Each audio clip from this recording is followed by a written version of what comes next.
This is the new generation 2024 Mercedes-Benz GLA. This is the GLA 250 4MATIC. So in Canada, all-wheel drive is standard. In the US, you can get a front-wheel drive based GLA. This is the smallest in the Mercedes-Benz lineup, and it gets a refresh or new generation for 2024.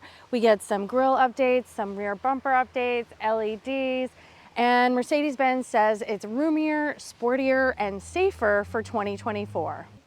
So this front end is new. We get new LEDs on here. I love this bumper. It is sporty to me. I don't actually think the GLA is very sporty, especially not the non-AMG.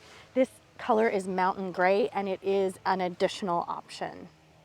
The back end changed a little for 2024 as well on this new gen.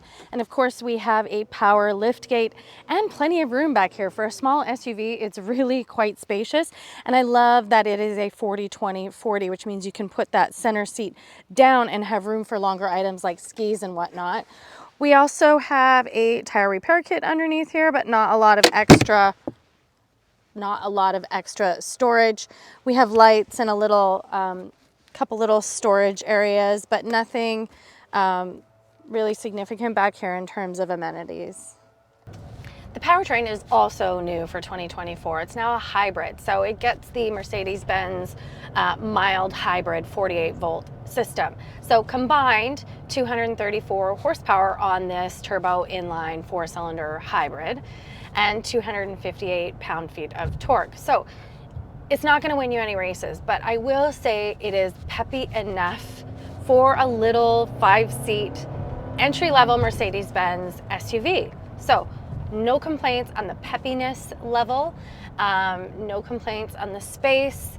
It's a really solid choice if you're looking to get into a Mercedes-Benz SUV. Oh, and 8-speed automatic, and I've mentioned this already a bunch of times, but all-wheel drive is standard in Canada. Front-wheel drive is base model in the US. This is all new for 2024, and you've seen these before, these same screens and features and round vents and the ambient lighting, which is impossible to see in the bright sunlight, but we get ambient lighting in our vents and along the dash, underneath, on the doors, around the door panel here. It's really lovely. I mean, for an entry-level SUV for Mercedes-Benz, it has all the bells and whistles. We even get wireless CarPlay and Android Auto. And then, let's go here. And we have all of our navigation, phone settings, connections, apps, media, comfort, which is just seat kinetics and ambient lighting. We don't get like massage seats or anything in here. And because this is all-wheel drive, this even has an off-road mode. I mean, nobody's going off-roading, like serious off-roading in a GLA, but you could be using this in snow or on a gravel road or something like that. But again, all-wheel drive is standard in Canada. You can get a front-wheel drive in the US, but I always appreciate the Mercedes-Benz user experience. They call it the MBUX. I love that we have hard touch climate here. It's dual zone climate, so you and your passenger can have 2 different temperature settings.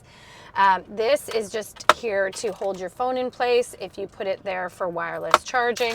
We have a little 12-volt there, a USB-C, and then like size adjustable cup holders. Our drive modes are here on a button, which I've never experienced in a Mercedes-Benz before, but as you can see, we have our volume button here. But for drive modes, pretty simple. We only have comfort, eco, sport, and individual and off-road. Again, you're only gonna get that off-road mode if you are in the 4MATIC, which is the all-wheel drive. This driver display here, quite small, but very efficient, totally customizable. I know I've shown you guys this before on other Mercedes models, but you can completely customize this. And what I love is when I get in next time or start it again next time, it's going to default to whatever I had in here. And also you can customize each of these 3 by, again, using these little smart, I want to say haptic, but they're kind of more of a touch screen type thing I can even have this totally dedicated to navigation, which is super cool. And then we get the updated Mercedes-Benz steering wheel. This one is pretty standard across the lineup. It was new a couple years ago. I think the CLA may have been their first. But you can see again the red contrast stitching. It's really beautiful. It's really sturdy. We can change our adaptive cruise control and our music and our voice commands all from this steering wheel. It's really a beautiful steering wheel, and I love the way Mercedes-Benz does its gear selector on this stock. We even get an excellent 360 backup camera. It is so clear, and this is just something I want to see in every car, and I know that's not possible. But the other cool thing about some cars these days, and Mercedes-Benz is great about this, is I don't even have to put it in park. I can just turn off the car and subscribe to this service. To use it, you first have to activate the service in the Mercedes Me app. And you never have to worry about it telling you to restart the car to put it in park, where some cars still do that, and it drives me crazy. Other thing I love about most Mercedes-Benz models is they have the auto start stop button right underneath the engine start stop button. So you can turn off that auto start stop if you want to immediately upon starting the car. I love that. I love that we get a second sunroof back here. It just makes it seem so much brighter, especially with this really dark interior. We get cool pop-out center cup holders in this center armrest. This is not real leather, but it feels really good. It's like, I love this suede and faux leather combination. Mercedes calls it Artico.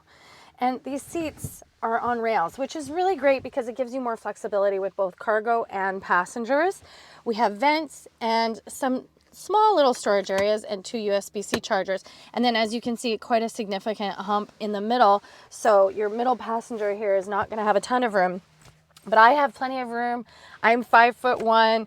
We have beautiful suede and more of that Artico on the doors. I love that red contrast stitching. And just, of course, high-end Mercedes fabrics and materials. This does have the upgraded, I think it's $1,000 option, the Burmester surround sound system. And as always, I love it. It's very good. What do you think of this new GLA? I really like it, but quite honestly, I would probably go up to the GLC just because that's one of my favorite body styles for Mercedes-Benz SUVs, and I do understand that it is a different price point. However, this is a great entry point into the Mercedes SUV lineup, especially here in Canada where all-wheel drive is standard. Again, in the US, you may have many places where you do not need all-wheel drive, so you're just going to go with the base GLA, front-wheel drive, no problem. That one starts at about 43,000 US dollars. In Canada, the base is 51,000 Canadian dollars. This one has the exclusive trim on it. It's got new wheel designs. It's got that upgraded mountain gray color on it, and a few other things like the sound system and the sunroof and things that don't come on the base model. Oh, even the advanced driver assist features package, which of course I would recommend and always have people choose to have, just because Mercedes does amazing things with safety. For example, the car knows if you're about to have a collision, and it will emit a high-pitched sound to help save your ears, and a myriad of other features.